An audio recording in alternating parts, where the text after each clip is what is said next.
ونصلی ونسلم علی رسولہ الکریم اما بعد فاعوذ باللہ من الشیطان الرجیم بسم اللہ الرحمن الرحیم۔ حضرت عبداللہ ابن عباس رضی اللہ تعالیٰ عنہ اعتکاف کی حالت میں بیٹھے ہوئے تھے تو ایک شخص باہر سے آیا اور بڑا پریشان حال تھا۔ حضرت عبداللہ ابن عباس نے اس کو دیکھا، اس کے چہرے پہ پریشانی کے آثار دیکھے تو آپ نے فرمایا کہ بندہ خدا کیا معاملہ ہے، کیوں پریشان ہو؟ تو اس نے عرض کیا کہ اے حضور کے چچا زاد، معاملہ یہ ہے کہ میں نے کسی کا حق دینا ہے اور وہ مطالبہ کر رہا ہے اور میرے پاس کچھ بھی دینے کے لیے نہیں ہے، تو اس لیے میں پریشان ہوں۔ حضرت عبداللہ ابن عباس فرماتے ہیں کہ اگر میں تمہاری سفارش کر دوں تو تم کیا کہتے ہو اس کے بارے میں؟ تو اس نے عرض کیا حضور جیسا آپ مناسب سمجھیں۔ تو حضرت عبداللہ ابن عباس رضی اللہ تعالیٰ عنہ آپ نے فرمایا کہ چلو پھر چلتے ہیں۔ آپ حالانکہ اعتکاف کی حالت میں تھے، آپ نے جوتا پکڑا اور مسجد سے باہر نکل گئے تو وہ شخص نے عرض کیا حضور آپ بھول گئے ہیں، آپ تو اعتکاف کی حالت میں ہیں۔ تو قربان جاؤں، حضرت عبداللہ ابن عباس نے آگے سے جو جواب دیا، آپ فرماتے ہیں کہ تم کہتے ہو کہ اعتکاف کی حالت میں ہوں اور میں اعتکاف کی حالت میں باہر آ گیا ہوں، تو سنو جس کام کے لیے میں جا رہا ہوں، میں نے اللہ کے رسول صلی اللہ علیہ وسلم سے سنا ہے کہ جو بندہ اپنے کسی مسلمان بھائی کی مدد کرنے کے لیے گھر سے نکلتا ہے اور اس کی مدد کی کوشش کرتا ہے، اللہ تعالیٰ اس کے اس عمل کی وجہ سے اسے 10 سال کے اعتکاف سے زیادہ ثواب عطا فرما دیتا ہے۔ تو یہ اس کا مطلب یہ ہے،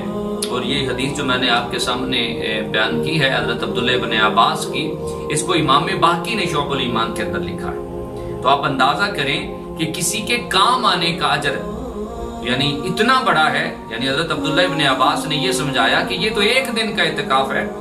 جو کام لوگوں کی مدد کرنے کا ہے اس کا اجر 10 سال سے یعنی 10 سال کے اعتکاف سے زیادہ فضیلت رکھتا ہے۔ تو اس لیے ہمیں چاہیے کہ ہم لوگوں کے کام آئیں، بلکہ حضور نبی کریم صلی اللہ علیہ وآلہ وسلم ارشاد فرماتے ہیں، حضرت ابو ہریرہ فرماتے ہیں کہ حضور کی بارگاہ میں ایک شخص آیا اور اس نے آ کے عرض کیا یا رسول اللہ صلی اللہ علیہ وآلہ وسلم، میرے کچھ رشتہ دار ایسے ہیں کہ میں ان کے ساتھ بھلا کرتا ہوں، وہ مجھے بھلا میرے ساتھ نہیں کرتے، رویہ میرے ساتھ ٹھیک نہیں رکھتے، میں ان کو درگزر کرتا ہوں، وہ جاہلانہ رویہ رکھتے ہیں، میں تعلق جوڑتا ہوں، وہ تعلق توڑتے ہیں۔ تو اللہ کے رسول صلی اللہ علیہ وسلم نے ارشاد فرمایا جب تک تیرا یہ رویہ رہے گا کہ تو اپنے رشتہ داروں سے بھلا ہی کرتا رہے گا، تو اس کا اجر یہ ہوگا کہ جب تک تو ایسا کرتا رہے گا اللہ تعالیٰ کسی معاون کو، کسی مددگار کو تیرے ساتھ کر دے گا جو تیری مدد کرتا رہے گا۔ آپ اندازہ کریں کہ لوگوں کی مدد کرنا اور لوگوں کے ساتھ اچھا برتاؤ کرنا کتنا ضروری ہے، بلکہ حضور نے تو اچھے اور برے انسان کی پہچان بتائی ہے۔ حضرت ابو ہریرہ فرماتے ہیں، اس حدیث کو امام احمد بن حنبل نے اپنی مسند کے اندر لکھا ہے کہ حضور نبی کریم صلی اللہ علیہ وسلم آپ تشریف لائے۔ حضرت ابو ہریرہ فرماتے ہیں ہم چند صحابہ بیٹھے ہوئے تھے تو حضور آ گئے، تو اللہ کے رسول صلی اللہ علیہ وسلم نے ارشاد فرمایا لوگوں میں تمہیں بتاؤں اچھا انسان کون ہے اور برا انسان کون ہے؟ تو حضرت ابو ہریرہ فرماتے ہیں کہ سارے بندے خاموش رہے، کسی نے جواب نہ دیا۔ پھر حضور نے یہ جملہ دہرایا اور 3 مرتبہ حضور نے یہ بات ارشاد فرمائی، تو تیسری مرتبہ بندہ بولا اور عرض کرتا ہے یا رسول اللہ بتائیں اچھا انسان اور برا انسان کون ہے؟ فرمایا جو لوگوں سے